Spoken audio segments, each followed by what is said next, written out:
আসসালামু আলাইকুম। খামার বাড়ি বিডি ইউটিউব চ্যানেল থেকে স্বাগতম। আপনারা দেখতে পাচ্ছেন আমি মুরগিকে ভ্যাকসিন করানোর জন্য যে ভ্যাকসিনের বোতল সেটা খুলতেছি খুব সাবধানী সহকারে, এবং এইটা খোলার সময় অবশ্যই খুব সাবধান অবলম্বন করবেন, কারণ এটাতে অনেক সময় হাত কেটে যাওয়ার সম্ভাবনা থাকে। আমারও একবার কেটে গেছিলো, এই জন্য আপনাদের বলতেছি সাবধানী সহকারে খুলবেন, এবং বোতলের মধ্যে যেই মেডিসিন আছে ওইটা যেন সম্পূর্ণভাবে বের হয়ে আসে সেই জন্য ভালোভাবে ঝাঁকিয়ে নেবেন এবং পানিগুলো মিক্সড করবেন, যেন সমস্ত মেডিসিন আপনি পানির মধ্যে যায় এবং সেগুলো সব জায়গায় 1 ফুট মেডিসিন মুরগি খাওয়ার সঙ্গে সঙ্গে যেন তার কাজ হয়ে যায়। যেহেতু এখানে 1 ফুট মেডিসিনের মধ্যেও যে গাম্বুরার আমি যেহেতু গাম্বুরা ভ্যাকসিন করাচ্ছি এবং গাম্বুরা প্লাস এই ভ্যাকসিনের কার্যকারিতা হচ্ছে যে মুরগির শরীরে যখন গাম্বুরা নামক ভাইরাস অ্যাটাক করবে, এই ভ্যাকসিন করানোর কারণে আমি বিভিন্ন ধরনের অ্যান্টিবায়োটিক বা হার্বাল কিছু মেডিসিন আছে, আমি আপনাদের পরবর্তীতে বলবো। এটা খাওয়ানোর সঙ্গে সঙ্গেই তাদের শরীরে কার্যকারিতা বাড়বে এবং গাম্বুরা তাদের খুব বেশি ক্ষতি করতে পারবে না, আমি মনে করি।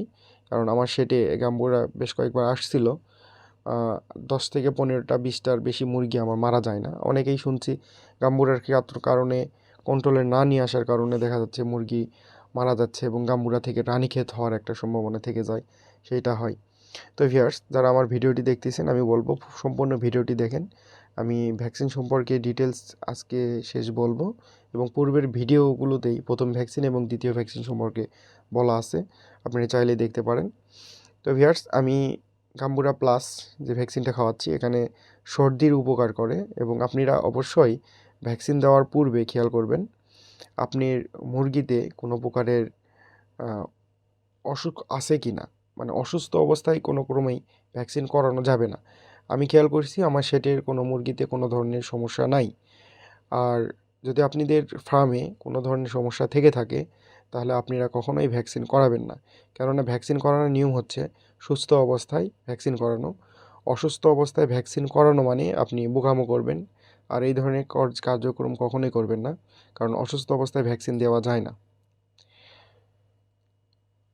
তো দেখতে পাচ্ছেন ভ্যাকসিন দেওয়ার যে কার্যক্রম আর ভ্যাকসিনের পানি, যেহেতু ভ্যাকসিন দেওয়ার বিভিন্ন নিয়ম আছে, এই নিয়মগুলোর মধ্যে সবচেয়ে বেস্ট আমি মনে করি এক চোখে 1 ফোঁটা দেওয়ার মানে দেওয়ার যায়।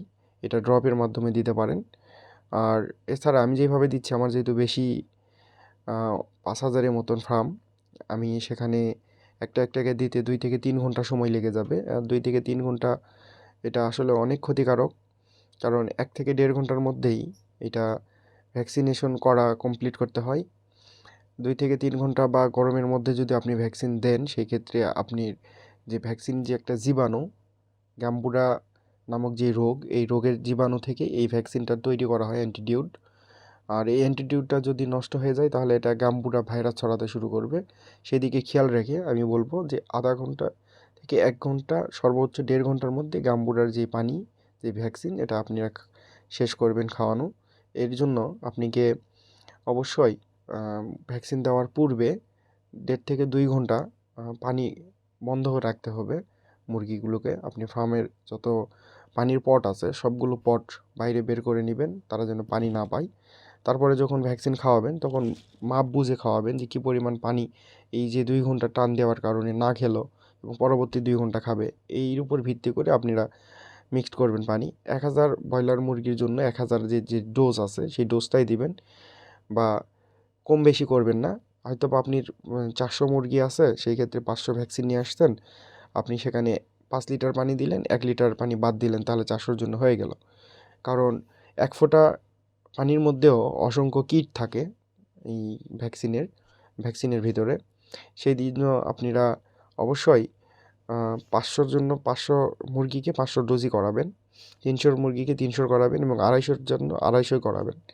তো ভিউয়ার্স, ভ্যাকসিন খুবই গুরুত্বপূর্ণ, আপনারা ভ্যাকসিন করাবেন, কারণ ভ্যাকসিন করালে মুরগির শরীরে অ্যান্টিবডি তৈরি হয়। আর যদি গাম্বুরা নামক ভ্যাকসিন মানে ভাইরাসটি আসে থাকে আপনার ফার্মে, তাহলে কিছু ট্রিটমেন্ট আছে, মেডিসিন আছে, সেটা ব্যবহার করলে ঠিক হয়ে যাবে। আমি পরবর্তী ভিডিওতে আপনাদের সেই বিষয় সম্পর্কে বলবো। আর এখন যারা আমার ভিডিওটি দেখতেছেন তাদেরকে অসংখ্য ধন্যবাদ ভিডিওটি দেখার জন্য। যারা আমার চ্যানেলটি এখনও সাবস্ক্রাইব করেনি, আমি বলবো আপনারা আমার চ্যানেলটি সাবস্ক্রাইব করুন। পরবর্তী ভিডিও দেখার জন্য আপনাদেরকে আমন্ত্রণ জানানো হচ্ছে। আশা করি আপনারা ভালো থাকবেন, সুস্থ থাকবেন। আজকের মতো ভিডিওটি এখানেই। আল্লাহ হাফেজ।